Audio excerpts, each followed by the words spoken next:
Il m'est agréable de vous retrouver, même si la situation dans le pays n'est pas ce qu'il y a de meilleur.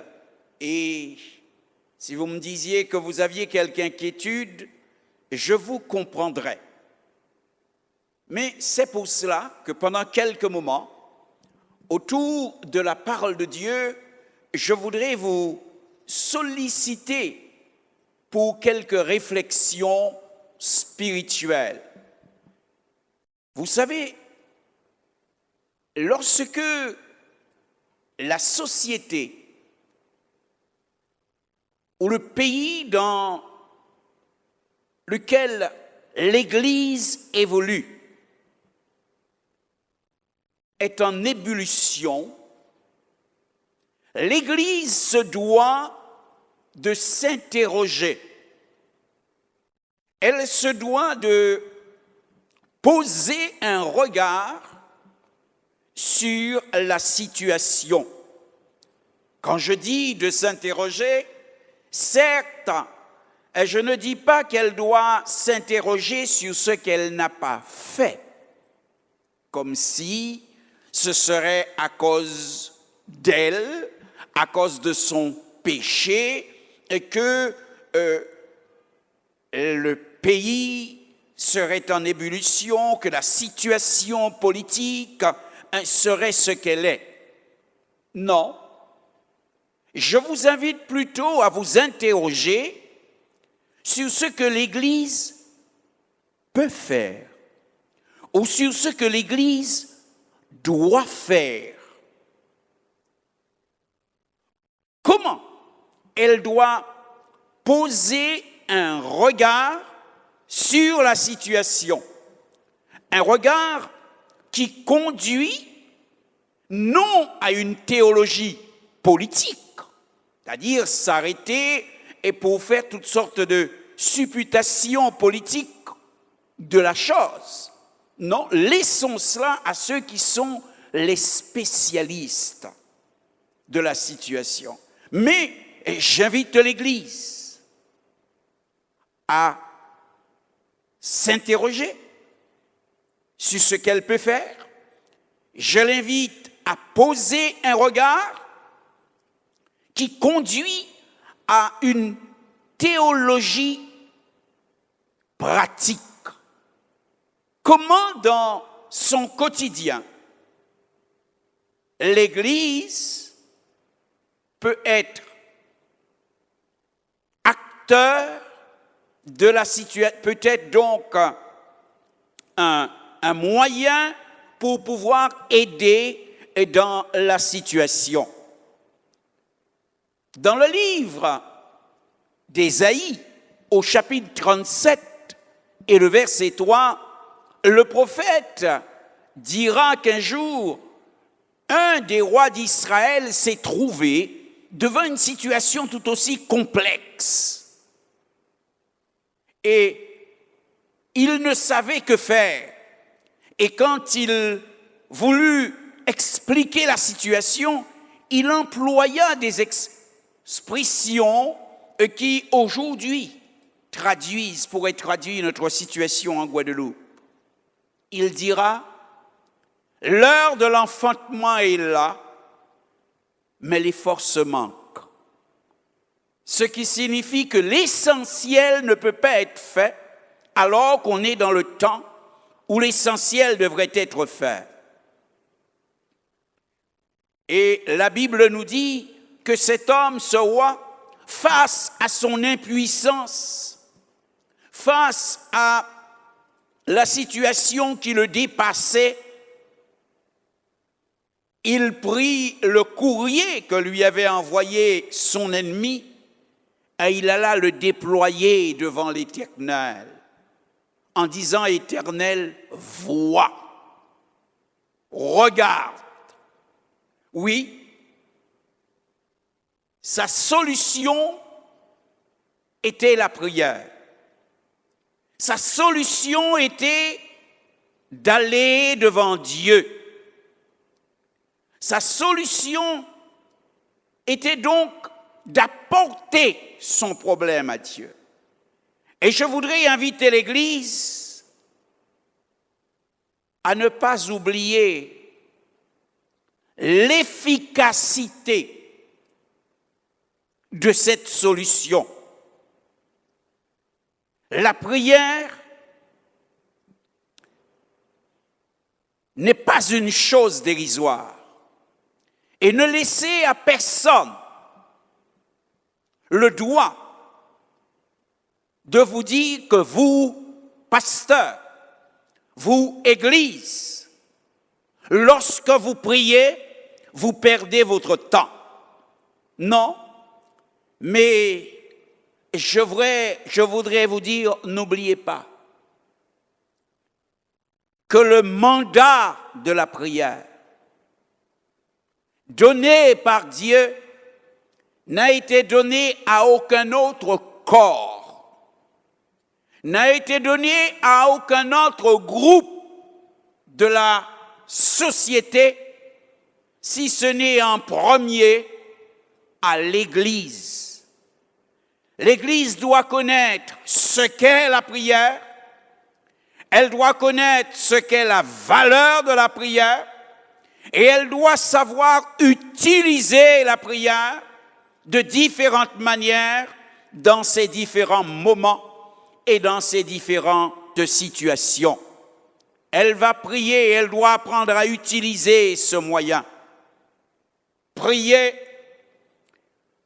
je dirais, s'il est une chose que la situation actuelle nous montre, c'est que le pays, le cœur des hommes a besoin de paix. Oui, lorsqu'on est un entrepreneur et que l'on perd de cette manière son outil de travail, on a besoin d'avoir un cœur en paix pour ne pas prendre des solutions folles, ne pas recourir à des solutions folles.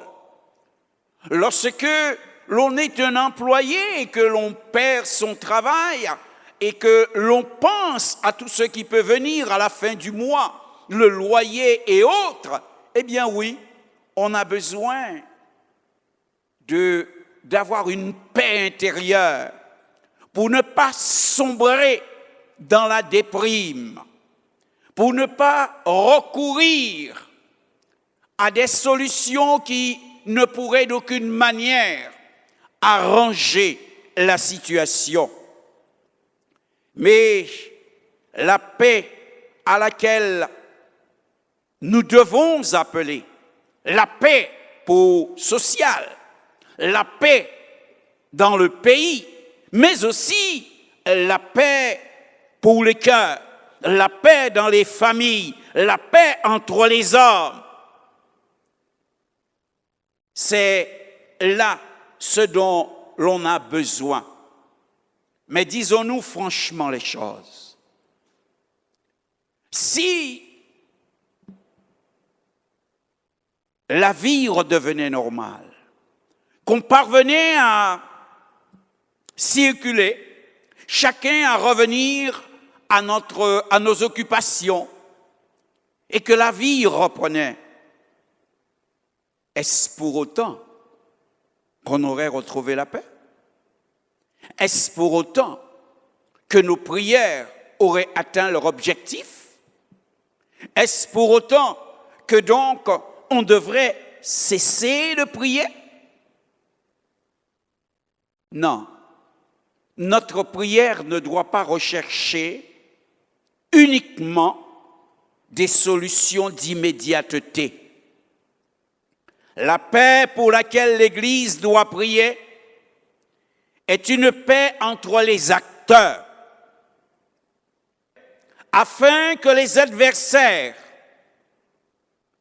de ce jour, les adversaires de cet événement, deviennent les alliés de demain pour une solution durable et profonde. Ce qui signifie que nous voudrions que Dieu puisse toucher la pensée et le cœur des hommes pour quelque chose de beaucoup plus profond. Si donc il y a là quelques besoins que les cœurs et les pensées puissent trouver une délivrance. Et là, je parle de choses spirituelles.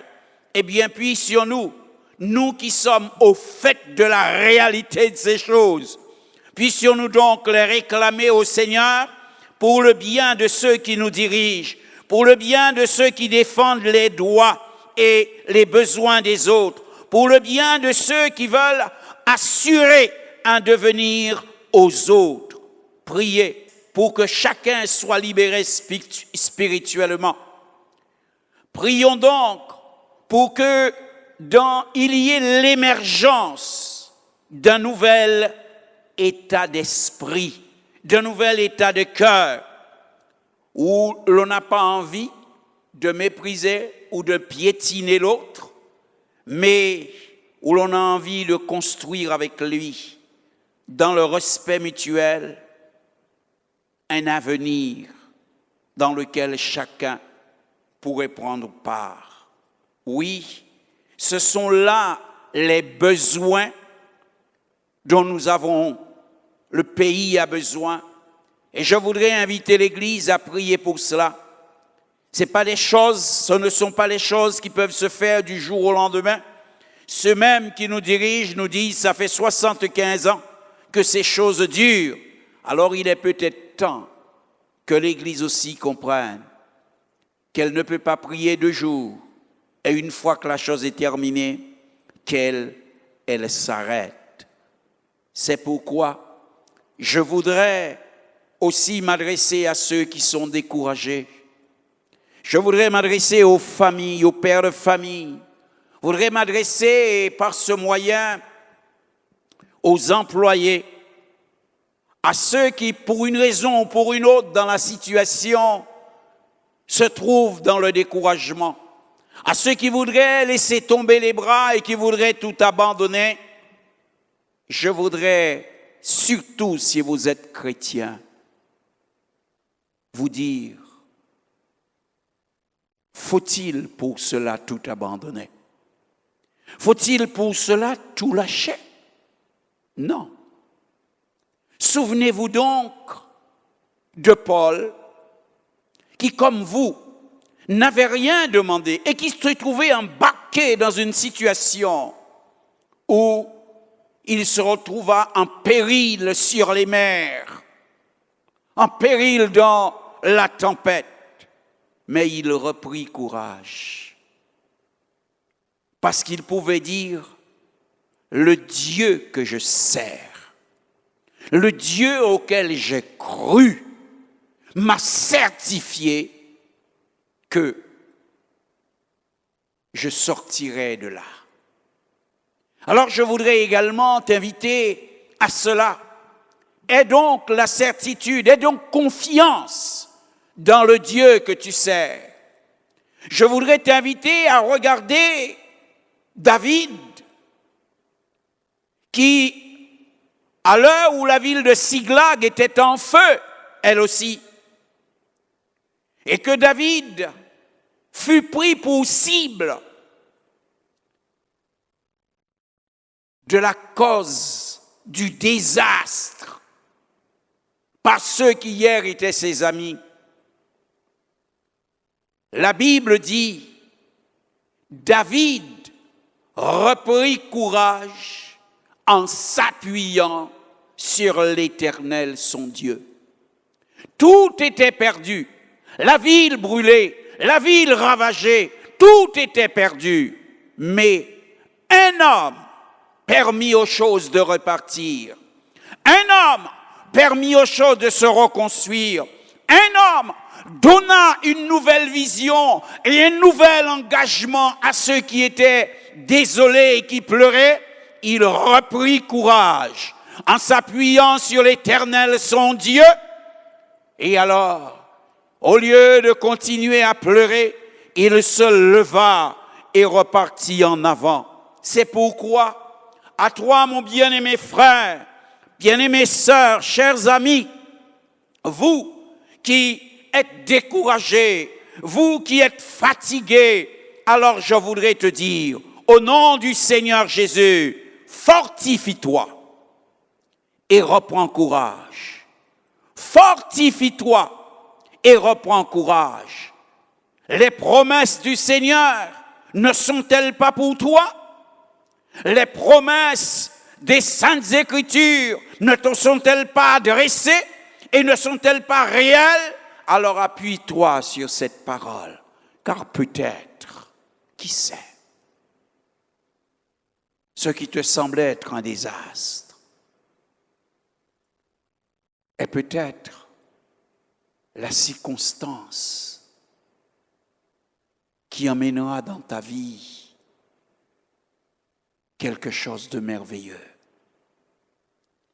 Quelque chose, là où le désastre est, de laquelle, à cause de ta foi, à cause de ta pertinence dans la foi, de cela, de ce chaos, et là je parle bien de ton chaos personnel, de ce chaos peut-être familial,